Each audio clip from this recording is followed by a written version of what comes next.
জেলা পরিষদের বাম প্রার্থী বাদল শীলের হত্যার প্রতিবাদে রবিবার 12 ঘণ্টার ত্রিপুরা বন্ধের ডাক দিয়েছে সিপিআইএম রাজ্য কমিটি।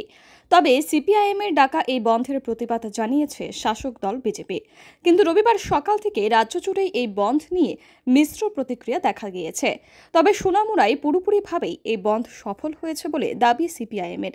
এদিন সংবাদ মাধ্যমের মুখোমুখি হয়ে স্থানীয় বাম নেতা জানান, রবিবার সকাল থেকেই সোনামুড়ার সমস্ত দোকানপাট বন্ধ ছিল।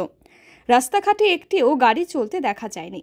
তবে পরবর্তীতে বিজেপির তরফ থেকে বাজার কমিটির সম্পাদককে ডেকে এনে বাজারের সমস্ত দোকান খোলার জন্য চাপ দেওয়া হয়। তা না হলে পরিণতি খারাপ হবে বলেও হুমকি দেওয়া হয়। এরপর বেশ কিছু অটো চালকদের স্ট্যান্ডে ডেকে আনা হয়। তবে অটো চললেও রাস্তাঘাটে দেখা মিলল না যাত্রীর।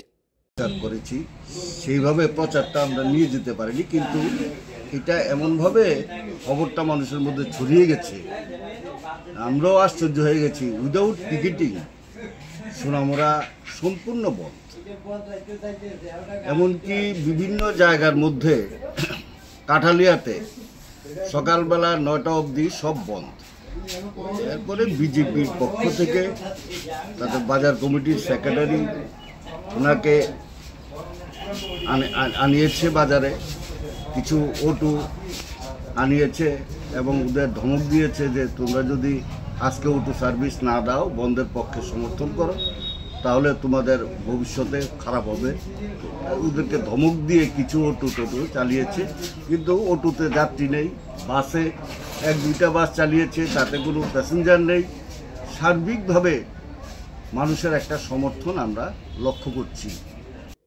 অপরদিকে স্থানীয় বিজেপি নেতার দাবি, সোনামুড়ার ব্যবসায়ী থেকে শুরু করে সাধারণ মানুষ কেউই এই বন্ধ মানেনি। অন্যান্য দিনের মতোই স্বাভাবিক ছিল যান চলাচল এবং বাজার হাট। এসেছি বাজারে এসে দেখি প্রায় 9টা বাজে। রাস্তাঘাট এবং গাড়িগুলো স্বাভাবিকভাবে চলাফেরা করছে, স্ট্যান্ডের থেকে শুরু করে রাস্তার মধ্যে মোটামুটি গাড়িগুলো তো স্বাভাবিকই। আর দোকানপাট কিছুটা খোলা আছে, আর বাকিটা আশা করি খুলবে, কারণ আমাদের এখানে থেকে 9:30 10টার সময় দোকানপাট খুলে।